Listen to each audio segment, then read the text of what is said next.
What is up, guys? Dylan here, and in today's video I am riding a 2022 Honda Goldwing. It didn't change for 2023. It took me a little while to get this video out. Some footage got corrupted. I kind of had to piece it together how I had to. Anyway, this is a friend of mine's bike, and this is the first time I've actually ridden it. I've ridden the newest Goldwing generation before, but it's the first time I've ridden his bike, so I got to play with it a little more than if I were to get one from a dealer, because he trusts me with it. My initial thoughts of the bike are, it's super high quality, Honda engineering. You're not gonna find anything about this bike that's slobby or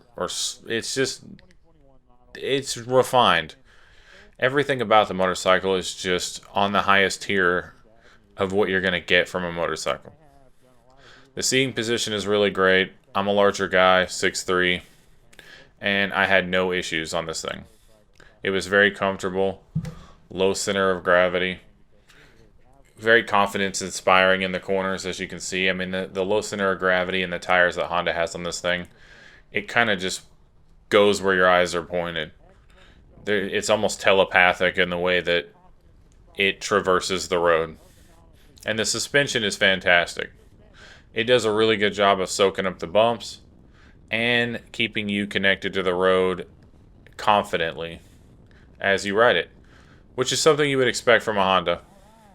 I mean, as expensive as this motorcycle is, I think it's around $25,000. You need to expect these things. From that price point, you need to be getting premium. And Honda delivers on that. I loved the acceleration, loved the power, whether it be cruising around town or getting on the highway. It had the right amount of power for just about every situation. It had a sport, eco mode, different modes you could go through, but when you put it in sport mode, the thing actually rock and rolls. I mean, it's probably 0 to 60 in 3 seconds at least. I mean, it would throw a passenger off the rear of the motorcycle. The thing delivers ridiculous torque right off the line. If somebody was on the back and they weren't holding on, they would be in the street. It is absolutely powerful. That inline engine they have, or flat motor, the 1800cc power point is just torquey everywhere. It doesn't make a lot of horsepower. I mean, it makes right around 100, 110, something like that. But you don't even need it. You never have to rev the thing up to get it going. It just has ridiculous power at the low RPM ranges. At 2,000 RPM, the thing just will throw somebody off the back of it with acceleration. It's absolutely fantastic. It is the perfect cruising motorcycle. The only complaints I have about this thing, and there aren't many, are just Honda upselling you on the next model. The windscreen is not that good. If you're a taller rider, it's going to send wind right into your face. It's going to create a lot of buffeting, and that's actually why I'm doing a dub. I'm recording over this footage that I've already seen and viewed because, well, it sounded like crap because the wind was literally blasting into my helmet because of the position the windscreen put it at. Raising it up, raising it down, really didn't do anything. You could get an aftermarket screen to fix that, but they're like $200-300. And I just feel like it should have came with the motorcycle. That way, you don't have to spend that extra cost. You're already at that like $25,000 range. 22 to 25, depending on what kind of deal you get. But that's really premium prices. And I feel like for that, it should have had a windscreen that could have went up and down far enough to cover me and not create that buffeting. Again, it's a small complaint, but I got to find some things that I don't like about the motorcycle because there's a lot that I do like. But I don't want to say it's perfect. The next thing that I wasn't super happy with on this motorcycle the seating position's great. If you're a bigger guy, you're no problem. Longer legs, everything's good. But the foot pegs feel a little too sporty for me. On this motorcycle specifically, I like the sport riding position. I think it's a great riding position. Centers you over the motorcycle, allows you to connect with it. The motorcycle kind of becomes an extension of your body. It's a good riding position. But you're going to do a lot of highway riding on a Goldwing. So it needs to have some kind of forward control, highway pegs, something out front so you can kind of kick back, use the bump in the seat, and really enjoy the cruise that you're on. It keeps you in a centered, upright, sportier position. It's not uncomfortable, but it's just not relaxed on this model. Again, it's a complaint that I have because if you upgrade to the touring package, you get all these things. And it's a little annoying for 25. I know it's their bagger version, but it should still have that comfort factor at that price point. Those are my two only nitpicks for this motorcycle. You absolutely cannot go wrong buying this motorcycle. It was fantastic. Everything about it was awesome. I wouldn't recommend it to a new rider or any rider at any experience level that isn't comfortable with a lot of power, because you would more than likely crash this thing. If you accelerated hard into a corner or out of a corner or getting onto the highway, it would be really easy to break the rear end of this thing loose. It's got tons of torque right off the line. It absolutely will put a smile on your face under acceleration. I'm pretty sure I could have gotten it to do a wheelie, but it wasn't mine. It was completely effortless on the highway, though.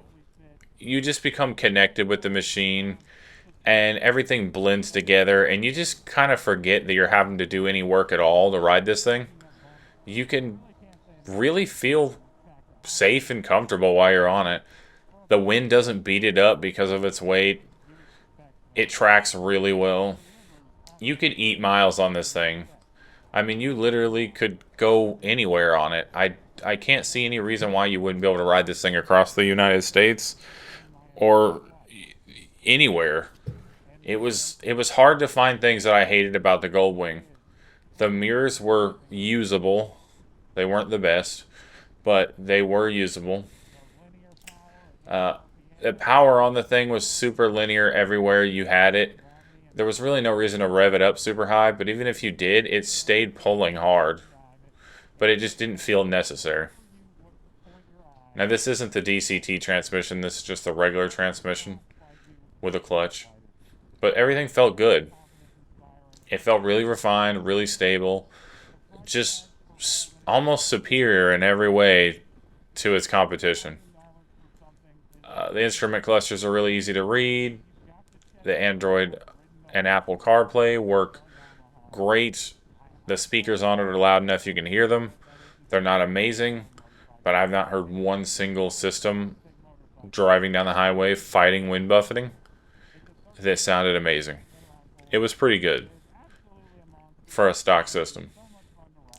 The bags on it are plenty spacious. You could definitely put your gear in one side and then an outfit for a day or two in the other if you were going to take a weekend trip. You don't really have enough storage on this model to tour the United States on it or something. You've got storage, but you don't have an insane amount of storage. Again, you have to upgrade to the touring model, and that's just where Honda gets to tack on another $5,000 to $6,000. Even so, comparing that to its competing models, it's still reasonably priced. It's made by the Japanese. It's made by Honda. Goldwings have the standing reputation of lasting longer than you will. People buy Goldwings and then they die before the Goldwing does. Like, they're just amazing motorcycles.